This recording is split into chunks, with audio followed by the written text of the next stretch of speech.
Hi, I'm Peter Gould, executive producer. This is episode 304, Sabrosito. Sabrosito. This is Tom Schnauz, the director. This is Jonathan Glatzer, the writer. This is Sharon Bialy, the casting director. This is Jennifer Bryan, the costume designer. And Michael Mando, who plays Nacho. So much to talk about this episode, but we just saw the red Speedo go by. With Jennifer Bryan here, I think we have to discuss the red Speedo that you designed specifically. That was fun. I tell you, what was also a lot of fun was the research. I found so many pictures of over-aged gentlemen who should have retired their Speedos a long time ago.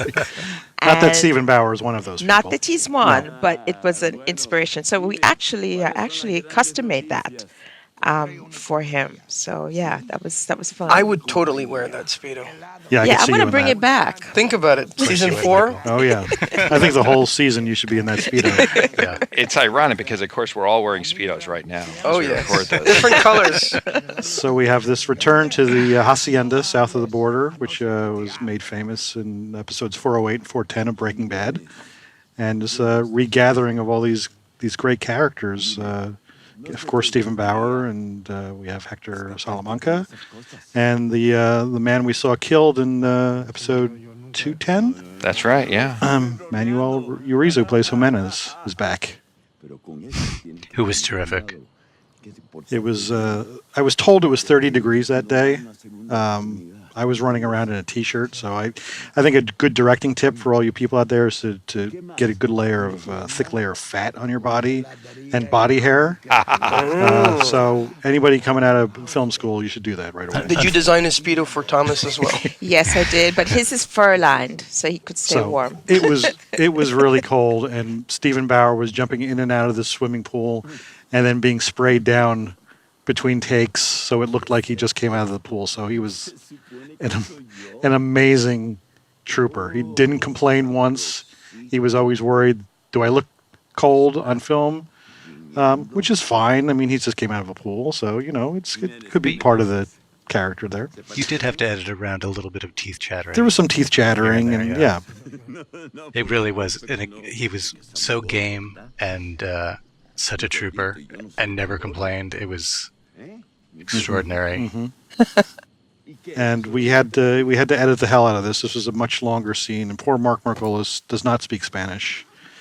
We had some cue cards, which didn't quite work because we'd see his eyes moving, and then we had an earwig, which wasn't quite working because there was a delay, and he just soldiered through, and he just repeating the lines over and over, until he got them. So Mark did an amazing job. And it's also, we get to see, which we've seen before, but we get to see young Hector. Hector, this is Hector a few years earlier. He seems maybe a little bit even more expressive than the Hector we see in our contemporary Better Call Saul. We've seen this guy at so many different ages and levels of ability. It's kind of amazing. Yeah, for people at home who are keeping score, this takes place around 1999-ish. We think. So he's already killed in this scene. He's already killed Gus's good friend Max. That's right. This is we return to the scene where Max took a bullet in the head from Hector. We're standing almost in the spot. The final shot of the teaser where you see Hector's foot is pretty close to where Max took a bullet in the head. So this is 1999, and episode 3 ends in what year? 2003? 4? Season 3 takes place 2003 or 4. It's 2003. I think. Yeah. 2003. And Breaking Bad starts in 2008. 7. Uh-oh. We're getting up there. And we're in 2017. We're getting close. So we're recording this. I'm sorry. We're recording this commentary in 2017. So Sharon, though, this is like Sharon's greatest hits because you cast all these Juan folks, Bolsa? Yes. all these folks, and all some of them years and years apart. Is it challenging to get them all to come back? Not for this. I think they wait for the call to come back to Better Call Saul. In fact, we get calls from them, from their representatives early on, saying, "Any plans for somebody to Steven to come back? And any plans for Mark to come back?" They all want to be part of the world. We check really early because we hear from the writers' room when they're thinking about it, because these guys all work a lot, so it can be challenging to carve out from whatever they're involved in presently to get them to come, and especially for Mark Margolis, who has quite a few episodes in the season, to carve it out. But they're happy campers on this show, so they really want to come back. Well, they're tremendous, and of course, Stephen and Mark go way back to Scarface. Scarface, right? Yeah. There's a lot of Scarface reunions on this show. Tuco's actually. mother That's is right. Scarface's mother. That's right. That's right. I go Abuelita. back a really long time with each of those actors, because one of my first jobs in television was the casting assistant on Crime Story. Oh yeah. I was the LA person helping out Bonnie Timmerman in New York, and he was in that. And my first movie of the week, I think it was, or movie for HBO, was called Descending Angel, and Mark Margolis was in that in 1990. Wow. So it's really nice to see them at the top of their game, Wow. years and years later. And they keep getting better. Yep. That's one of the delights of this show, is getting these performers back together. We haven't seen sometimes in many years. But Albuquerque's a great place for meeting old friends. But this was a very complicated scene, Tom. And also, what about that underwater shot that started off the episode? Did you get underwater with like your? I did not get in the with water, no, but they had wetsuits on, and our lovely producers were able to get me a Sunday day of shooting and setup, just specifically for the underwater shots. So we had costumes and set dressing, and just come out on a Sunday and dress these guys. And we were able to do rehearsals that day, but in addition, we were able to put a camera in the pool, and while the light was correct, get a shot of Eladio diving in the pool, and then Hector here waiting for this final shot. This is from. As a fellow director, this is an incredibly complicated sequence that we just saw. Well, there's so many characters, there's so much movement. They're speaking, not some of them are speaking languages that they don't really speak. It's just we handed you a tough one. It was a crazy day, and the scene, I was actually probably a minute or two longer than what you see on screen. We ended up shaving it down because the episode. All of these episodes run long, and we needed to make cuts, and then the teaser was one place we had to trim. I wanted to give a shout out to Sherry and Ashley, our makeup people. Yeah. They do so. I sometimes sit in the makeup room and I watch her work on Hector, on Mark, and all the other characters, and make them look younger. And they do such subtle, amazing work with that. So they're really, really great. They're going to do Sherry and I for the Emmys. No, you don't need it. So there's Jonathan Banks, and Marshall moved a set of police lights up close to the car just to get that reflection. Nice. We were trying to get something on Jonathan's face here, but you can just see it in the middle of the car. And that location was quite extraordinary, right? The junkyard. Yeah, it's a very interesting place. That's where Nacho and Mike planned the Tuco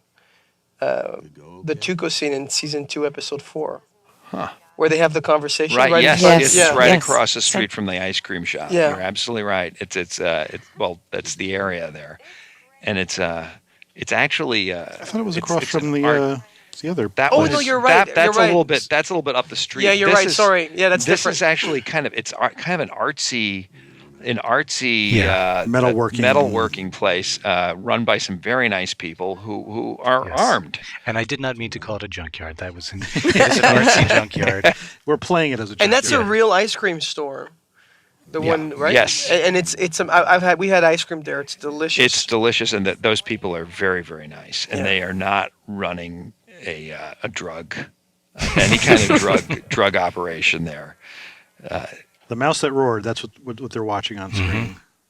which was tricky. It was tricky to find something. Jonathan, I remember we went through a lot trying to figure out what they could be watching. Find something that both Mike and Kaylee would enjoy. That we could afford. That we could afford, right? This is a sweet little scene. It's so Mike's psychology is so interesting because he really has no one to talk to. There's no one he opens up to or tells what's really going on with his inner life, and so we have to read it in here. And you would think he'd be pretty happy at this point because he has successfully destroyed Hector's ice cream shop operation once and for all. You would think it's satisfying, but something is nagging in it. Yeah, that guy's never satisfied. It's indigestion. Could be. He's lactose intolerant. He's lactose intolerant. That's why he's not eating ice cream. Shout out to Carrie. I saw Carrie. I ran into her 3 days ago. I was so happy to see her. Did you run into her at the premiere of your multi-billion-dollar movie? Big Spider-Man movie? Possibly. Spider-Mando. Spider-Mando. The Scorpion. There he is. There he is. Debut of season 4. That's right. Yeah, we waited until Look, Michael, episode 4 to see you, Michael. I know. I thought you guys killed me off or something. But this is actually a really, really interesting scene because it was interesting for the actors and for the background performers because we were in like a third dimension. You know, there's like the dimension that you're in reality where we're actors making a movie, and then there's the dimension where we're actually in the story, and then there's the dimension where the background performers are also fans of the show. And a lot of them are not professional actors. And so it was interesting to literally look at them and break that fourth wall and know that the audience is somehow becoming a part of the story. This is Harrison Thomas playing Lyle. He's great. He was great in the Stanford Prison Experiment and many other things. Yeah, he's terrific. Wonderful. Did not recognize him for some time, actually, in the Stanford. He's good. This is another scene that was much longer on the page than appears on screen. And, Are you referring to the scene where I speak that you cut, Thomas? That's Thank you very much. Having said all that, you can see, and I believe the extended version of this scene is available on whatever media you're watching this in the future. Excellent. I know because it was a painful cut, and it was one of those things where it was a lot of fun. Hector goes through the restaurant and kind of belittles customers until they all clear out. Yes. And but as we were going through, needing to make cuts, we felt, we tell the same story where we cut it off, as opposed to showing them. It does work. I did. Someone asked me what got cut, and I said, "Well, he threatened somebody with a curly fry," and I realized you really just have to see it. There's no way to. And it's great, and it's. I have to say, I think it's worth. Hopefully you get to play the deleted scenes that go with this season, because this particular season has some wonderful extended and deleted scenes, and that's one of them. We tried to, it's interesting. It's a difficult discipline to try to keep these episodes down to time, and you'll see as the season goes on, maybe the episodes expand further and further. We'll have to see if we can get that under control for season 4. It's interesting because in this episode, Jimmy doesn't show up for some time, and he always brings the pace. Bob does. That's true. And so that could be part of it. That's true. That's our cartel Gus world breathes a little differently. Yeah. There's so much tension in this scene. You think that, oh my God, I'd never want to go into a fast food place and experience this kind of tension. Yeah, what a nightmare. Yeah. Not just for underwriting our travel raffle, but for making the best. Now, what is this location here? This is, for all you Breaking Bad fans, the firehouse where Walter White left Baby Holly in the episode Ozymandias. Wow. So I don't know how you could possibly tell that, but it is the same. It's the same one. It's someday there'll be a map. That there'll be a tourist map they'll sell in Albuquerque someday. Did you do anything different with Gus's costume this return, or how close is he to his Breaking Bad? Very, very, very close. Actually, for Gus's manager uniform and also for the staff, I had to the original Pollos Hermanos uniforms had somewhat disappeared. So I had to do quite a bit of research to sort of match the same yellow, but just slightly so that there was a little passage of time. So we made slight tweaks. I think this shirt is maybe not as intense a yellow as his first one, as the Breaking Bad. So, uniforms, they go through evolution. So I tried to show that here. This is the first time that I got to see Giancarlo as Gus being Nacho. And I have to say that looking into Giancarlo's eyes as Gus was terrifying. I remember when he passes by me, the first thought that I had was, this guy has people chained in his basement. honest to God, it's what I felt. I was just like, man, it's like basement heavy. Interesting, because he gets sort of stepped on, or he seems to get stepped on by. Well, it's in the eyes. Hector in this scene. It's but in you the just see it eyes. in the- Yes. so Well, you're- it's that shark thing where it just turns. You just Yes. see it in the eyes when right there when he turns around and he looks at you. You just know this guy is capable of serious damage. Right there. Like right there. He's awesome. And of course, Michael Novotny did a great job of recreating the Pollos Hermanos, which is actually a Twister's restaurant in Albuquerque, but it looks a little bit different in real life. and they had to rebuild this office, That's right. which is on stage. That's right. Which I love Marshall's lighting here. This is, Yes. we see this on the page, is that Hector has shit on the bottom of a shoe. And so you have to start going, working with props like, well, how does the shit look like? Is it wet? Is it And what dry? animal was How it? thick is it? Does it crumble off? Did you guys decide that in the writer's room? Was it like We did go through a little bit with the wording squirrel, of it. dog? We Really? wanted it, we ended up saying gunk because It's not squirrel shit. we didn't want it to be so obviously shit. Yeah. But we did want some grass in there as well. Wow. Look at You that. want to leave a little bit to the imagination. That's right. It's The A real art mixture. of We just filming. thought this would drive Gus crazy to have this guy. What an Look at insult this is on his desk. Don't It's- you just love those huaraches, It's- Oh, it's God, great. Great beautiful. shoe. Yeah. Great. Yeah. Just Great great character shoes. piece. And of course, red. Yes. And Mark, what a trooper! Because this guy quit smoking That's right. a year or two ago, or I forget how long ago. But we're us bunch of dumbasses asking him to smoke again. Please, can you please smoke the cigar again? Just terrible. But he did it. It was not easy for him, but he was very nice to do it. We omitted the cigar from the rest of the season once we knew that this was tough for him. Yeah. We just found ways of writing around it. We had the same problem with Aaron Paul actually. Aaron quit smoking in the Season 4 or so. course of Breaking Bad, and that was one of Jesse's signature moves was to smoke, and so we had to find a way around it. Which, obviously we want our cast to be comfortable at all times. I just love seeing these guys together. So good. They backstage after this, they sang a happy birthday to my son. Oh, Oh. It was fantastic. 2 meth kingpins singing "Happy Birthday" to your son. That's awesome.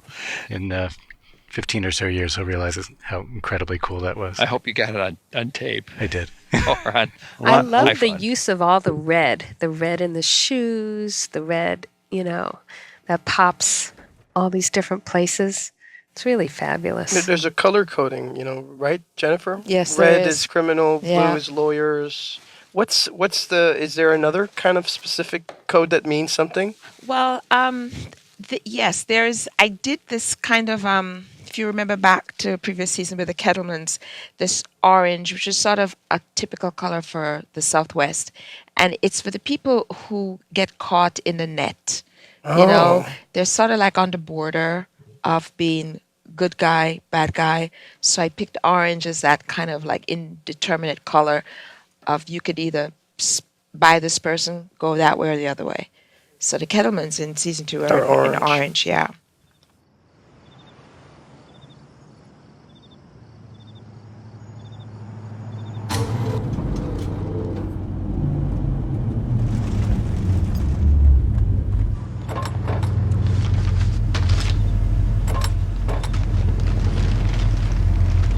the next booth scene that we had a water truck wet down the streets. That's right. And I was there for that. Yeah, as the fellow was turning the corner past the booth to go wet down the street, his sleeve or something hooked the release and unloaded hundreds of gallons of water onto our A camera.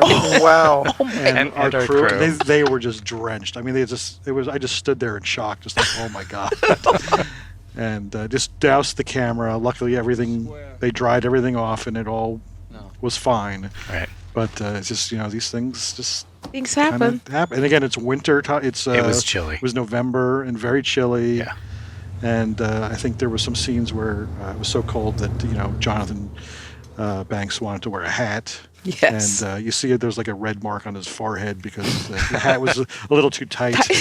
Thomas, So- is that really yellow, the light? No, is the light yellow? they recreate the set lights that they add are yellow, but when you go to the location, there are not yellow. So lights did you there. guys, is that in post or they're That is- actually? No, that's Marshall's crew, Steve Lytecki and the guys put up yellow tinted lights or would Wow. filter the lights to give that color. It's so beautiful. Yeah, they Marshall added some lights above the booth this season, so it looks a little bit different from previous seasons. It looks great. This monologue This- always reminds me of the opening of The Godfather 1.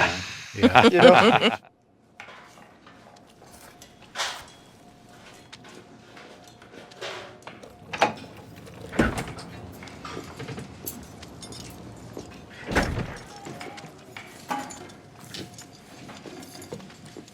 When I was in London for the past 4 months, and I felt very disconnected from all this, and I listened to a podcast of Fresh Air with Giancarlo, and they played this speech, and Terry Gross went off about how great it was, and she could listen to it all the time, and I think it might be the peak of my life. That's Well, you did an amazing job, That's honestly. wonderful. Thank you. Beautiful, Thank you. beautiful work.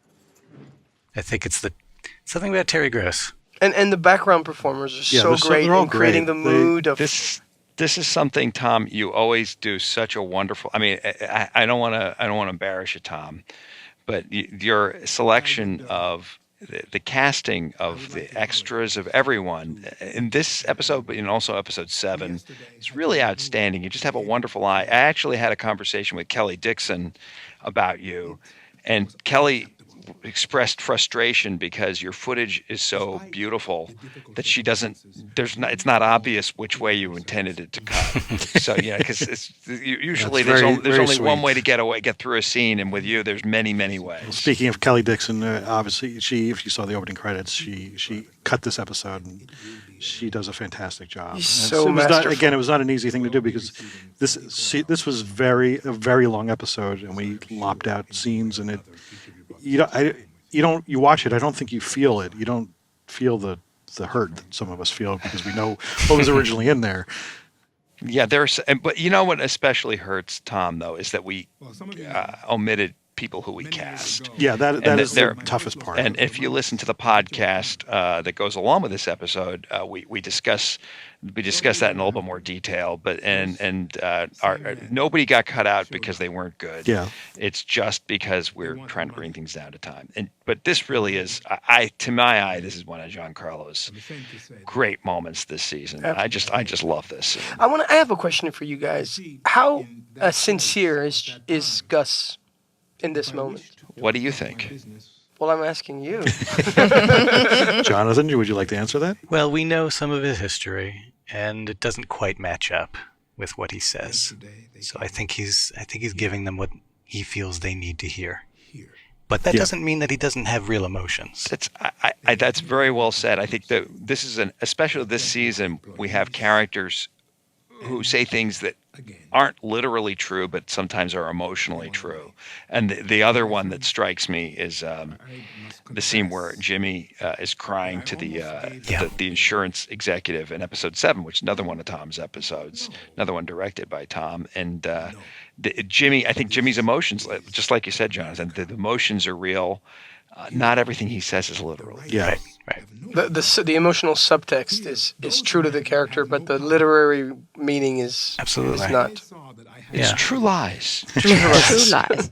Because of course we know that they don't run back across the border. He's dealing with them. Yeah, but the idea of being an immigrant and wanting to make it in America and all. It's I think true to Gus being a Chilean and a military. Absolutely. Yeah, again, he has a very dark background that, but going back to episode 408 of Breaking Bad, where Stephen Bauer says the only reason he's not dead is because I know who you are. So it's like there's some very interesting background that we've never spelled out. That He's ex-military, right? Well, we believe so. We're not, Generalissimo. we're not We're not sure. revealing anything. Yeah, we cannot confirm or deny. He's called it. Generalissimo by Hector in Breaking season Bad. 3. I will mention though that if you look at the phone book, our amazing office crew had to write every word of that, and that's All those phone numbers and that's- all those, wow. all those Johnny- names. Johnny Gomez and Ariel Levine. Ariel Levine. Because otherwise people start calling. Yes. Yeah. Yeah. And it's also a Fionacom, which is the phone company that goes back to Breaking Bad, which is named after my daughter, Fiona. This is a Kelly Dixon Awesome. special right here. I mean, this is just, me just shooting a ton of footage and you're saying, here, figure this out. Cut something cool for us. And this is, this really just is a fun way Are to you tell the multiple story. camera? It was very tight in there, so I think a lot of times for this was a single camera because we just couldn't fit. This is actually our first day of shooting. This is the first thing we shot. So just because it was so tight, when we could get 2 cameras in, we did. But for a lot of the close-up stuff and like the shallow focus, like focus on a cup or a pen in the foreground and her in the background, it was just the one camera. Multiple cameras are tricky because oftentimes there's only one really good place to put a camera. And so there's often a little bit of compromise to get the second camera in. What we try to do is to place the A camera in the perfect place, and then hopefully the B camera can find something else that also works. But it's tough on Marshall because it's tough to light for 2 different angles at the same time. And just great Bob Odenkirk and Oh, Ray God. Seehorn. They're so good. Look, guys do their homework. Look at how he looks at her. You all do your Yeah. homework. You come in. They have come in with great ideas, and they had this great idea of just playing this moment so softly. When he says, "Thank you very much. You're welcome very much." The way they played it was all them. It was not me guiding them to this. It was they came in with this great, really. It just says so much about the 2 characters. It's really lovely, and it was a great. Again, this is part of our first day of shooting, and it was just having this moment on our first day was like just sort of makes the rest of the shoot so much easier because at least you have this one wonderful moment, and if everything else goes to shit, you still have this moment that people will remember in the script, and luckily the rest of the shoot doesn't go to shit. And I think what's interesting for actors who are listening and watching to note that these guys rehearse. They probably don't know before they come to set. A lot of times On their actors own. think, oh, you just rehearse it, like, while you're lighting. And this cast, and especially Bob and Ray, get together on the weekend before Yes, they they shoot. do. And they really work through it so that by the time they come to set, they're just giving you a bang, you're smorgasbord of off. It's, choices. And they're so far ahead that anybody coming to visit the set as a guest actor knows that they have to be on their toes. That's we true. have Sorry? such limited time to Yeah. shoot that. But that doesn't happen everywhere. Yeah, if you want just everybody to be prepared These because guys- if things get behind, then everything gets screwed for not only your episode but for episodes to come. And it's just like we're trying to hit this very small target with all these episodes. Just have an amazing cast and crew to get you there. So we're very lucky as writers and directors. And how great is it to get these 2 guys together? That's is my amazing. favorite This scene. is great. Finally. Yes. Yeah. When worlds collide, it really was something seeing them. It's such a funny scene, Jonathan. This is so well written. It's so funny, and it's also beautifully it's all beautifully put together. And I know Michael and Jonathan were both so happy to be working together. Yeah, a lot of crossing of the streams in this season. A lot of characters getting together that have not seen each other before. We had Nacho and Gus earlier, and Mr. Banks and Mr. McKean. It was very clear with your dispatcher. No electricity due to a condition that was explained in some detail. This could be a spoiler question, so I don't know if I imagine by this point everyone's seen the whole season. But how much of this set is still salvageable after the finale of this season? That's a very good question. I will say Robin Sweet, our producer, kept asking me, so are you going to need this set again? And I didn't give her a definitive answer. That remains to be seen. But it was really destroyed in season. And I mean, you guys really. It took. We've done this before. We destroyed the White House and had to restore it, even in the same episode. But this was a different lab. level of destruction. I think it's going to be. But having said that, we folded all our sets. They're all sitting in storage in Albuquerque until we come up with another bunch of episodes. So if we need it, I know our folks can put it back together. This. I just don't want to let this go by because it's so funny. I love when he takes that drill and he's like, it's just really, just to. And Michael McKean is using his comedy chops here too. Yes, He sure is.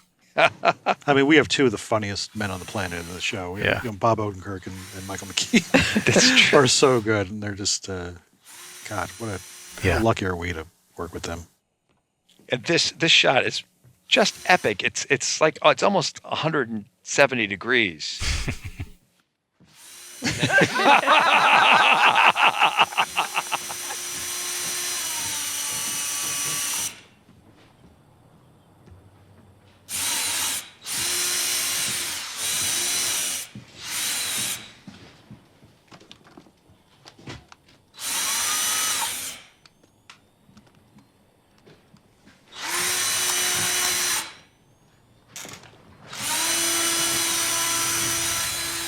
Tom, was someone standing there cueing Jonathan where Michael McKean was? I can't tell you who it was exactly, but it was.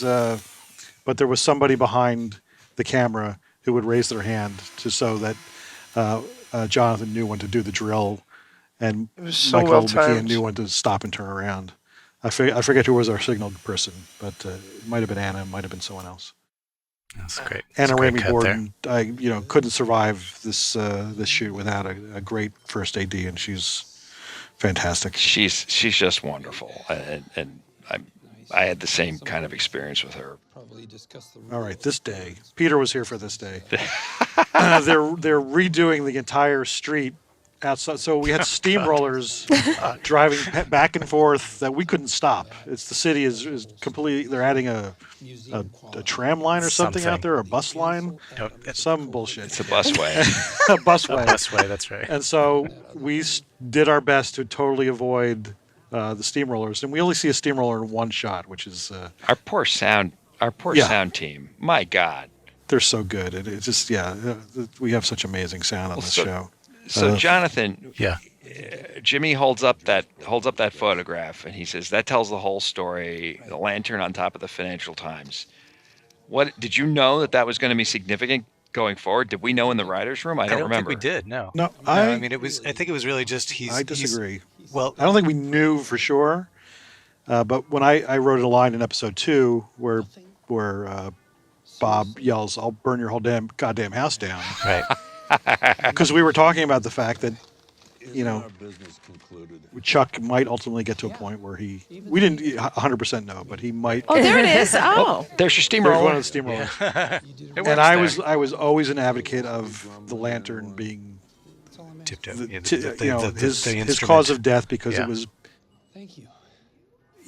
You just never know. Was it an accident? Was it on purpose? I mean, you're just going to come into this giant fire, and I think it will.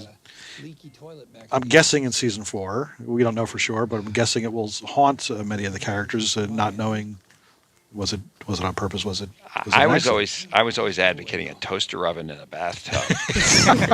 But You guys do such an amazing job on this show and on Breaking Bad of introducing something and letting somehow the audience understand that this is important and paying it off much later. Yeah. I think we did know that those photos were intended to get Rebecca in the next episode. That's right. Sympathy and concern. Right.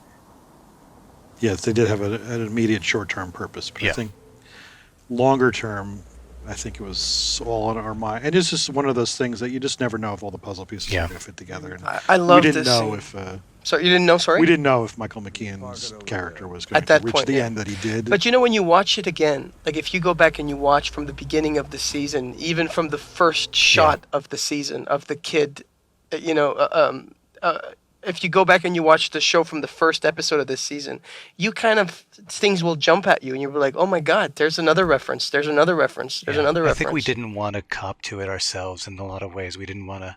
We wanted it. For one, we always keep options open as we go forward. But talking about, you know, ending one of the great acting roles that we've seen on television, in my opinion, it was not easy. It's not easy to talk about. It's true. It's So until it was the very end, we really, I don't think. I'm still saying, what the hell did we do? I love this big scene mistake. so This much. is a great scene. I This love is- great this is- scene. I believe this is the scene you were shooting when your water truck came in. Probably, yeah. And Tom, you were driving the water truck, weren't you? Isn't that what you left out? I was aiming for Mr. Banks, but he was not standing in the spot he was supposed to. You know, what, Jennifer, Yes? how would you define how Gus dresses when he's in crime mode? What are you thinking about? I see him as a lean machine. Everything is thought out. It is. I mean, just look at the way Jonathan's jacket haphazard a little bit, and then you cut to Gus Fring. Even though it's late at night, look at that stature, that posture. There's nothing out of place. He could be on a runway model. You know, he absolutely is the kind of character to me. In his clothing, he leaves no stone unturned. He doesn't leave any room for you to think of him any other way but a true professional. He's sharp dresser. He maintains his style. It starts here and he carries it all the way through to his career and his ending on Breaking Bad. He was always put together well. Really well dressed. it's amazing to see this. There's a particular nostalgic that when, you know, being a fan of Breaking Bad and then knowing that this is happening before Breaking Bad, and there's like this fourth kind of layer where you kind of know that the actors also know where it all ends, and you kind of like enter this weird dimension of nostalgia and anticipation Yeah. that you can yeah. only get in a prequel. Yes, and it also gives the viewer an additional depth of you're watching the birth of how you know something is going to end. Yeah, it's like going back and like looking at like when Exactly. your parents first met, you know. Yeah. I love the way you put that. And also, by the way, I just have to call out Dave Porter in that's so it's just a lovely piece of score, and it's such a huge moment when he's a bullet to the head would have been far too humane. It's beautifully written and beautifully directed, acted, and then that music just knocks it home to me. Now, is this a real conference room in the? This is on stage. It's on stage. Yes. And This I was love also that the they same space that I think was used for a locker room. Oh, that's right. repurposed. Yeah, I love That's what they do. right. Like you can sort of see on the wall back there that there's a mismatch of paint color where there used to be a like a bulletin board or something hanging there, but now it's gone, and they kind of faded around it. I mean, this is all just the great painters, adding these touches that are I just love. It's also where you and I made love once. I'm going right past that one. Yeah, I love That's in the DVD extra. With that that, is going back to that red Speedo. that's it. It's all. Nobody all there. knows who you're talking to, Michael. Because I'm talking to you, Thomas. There you go. Now it's See? on the record. Okay. All right, there we go. Here she is. Oh, she was wonderful. Yeah, Kimberly. Yes. Kimberly, Herbert yes. Gregory. I love her. and vice principals. We were Peter and I specifically big fans of that show, and we were so happy that she was part of this. We're so lucky to get her, and that was. Well, this that's is the I funny thing recall. of how things happen is, a lot of people don't know when the episode starts. Tom and Peter and whoever, is involved with the episode get on the phone with casting, with Sherry and Russell and Kira, who's local, and we kind of go through the characters and what characteristics that you're looking for, if you're going to see them again later. And Peter mentioned, well, someone like Kimberly from Vice Principals, but we'll never get her. I think he said that. You know what? I remember it a little bit differently. I remember going to one of our famous Hollywood parties out here, and seeing both of you guys, both Sharon and Sherry, and we were talking, and you introduced me to a couple members of the Vice Principals cast, Right. Not Kimberly, Okay. but some other folks, and you said, you know who you should get on the show, Kimberly, and I knew who she was, but I didn't know her name, and that just stuck in my head, and so that's why I brought. That's why I brought. So it all goes back to you guys, and it also goes back to those famous Hollywood parties. Well, some fancy hotel with all the people dressed up. That's your two lessons today, writers and directors. Get a layer of fat on you, and then go to Hollywood parties. Go to Hollywood parties. Well, but also, we had cast her previous to Vice Principals, so we were huge fans. But sometimes you really have to know how deep an actor can go before you throw them into an episode of Better Call Saul. And I believe both Sherry and I had seen her in the play Meet Vera Stark at the Geffen here in Los Angeles, and she was fantastic. So, sort of what you guys get to do in a season of Better Call Saul and watch a character arc and grow, you get to really see that, when someone's on the stage. That's well, she's she terrific. handles language so beautifully. And you have, she's facing Heavyweights. To me, it's a murderer's row. Yeah. These four actors, and also it's a Patrick murderer's row. Fabian's first appearance in the episode. Yeah, we need more Patrick Fabian. That's the problem with this episode. But you're right. It's daunting to sit across a table from those four actors. She did not show it at all. She came so in and relaxed. She drives commands so much of this scene. And her scene with McKean, but before this Previous- episode, previous was episode, masterful. yeah. That's right. Yeah. We got to get her back on the show. I want to see more of this character. I want to see a whole show about her. Well, we should do a spinoff. There we go. There you go. There Get we her go. off the show she just booked. Damn it. You go on Better Call Saul, and it's like a good luck charm. It is. I like the sound of that, and she's working a lot, and she should be. This Bob is so wonderful in this scene. He's so subdued and hurt, and I love this, the way this whole thing is put together. This was so elegant. It was a big episode, and I think having a scene like this in your episode helps you get it to 8 days, because it's almost your whole act is taking place in a room on a stage. So that huge help to everybody to actually get it in the can on time. And I remember reading Jonathan's script, which of course is all great, but then getting to the scene and just being so happy and feeling like I know, this is going to play. He just wrote the hell out of it. Wrote the hell out of a whole episode, but this scene was a particular favorite of mine, and it's also so well researched. How did you research all this stuff? Well, we had great help with Ariel Levine, who we mentioned earlier, and Johnny. They gave me what a PPD document would look like, and we sort of tailored it to this. But so much of this is so restrained. The actors, also Tommy, your choices of lenses here, just the shallow focus that goes on here, the sense of the line of the four of them, it really brings it alive. And another shout out to Kelly Dixon, because again, it was just like we filmed the whole scene from all of these different angles. It's just like we didn't grab a piece here and a piece there. It's like you run the entire scene. How many times did you run this scene? I mean, I couldn't tell. I mean, you go through and count the shots. I think we used there's not a shot we didn't use for this scene. That rack here.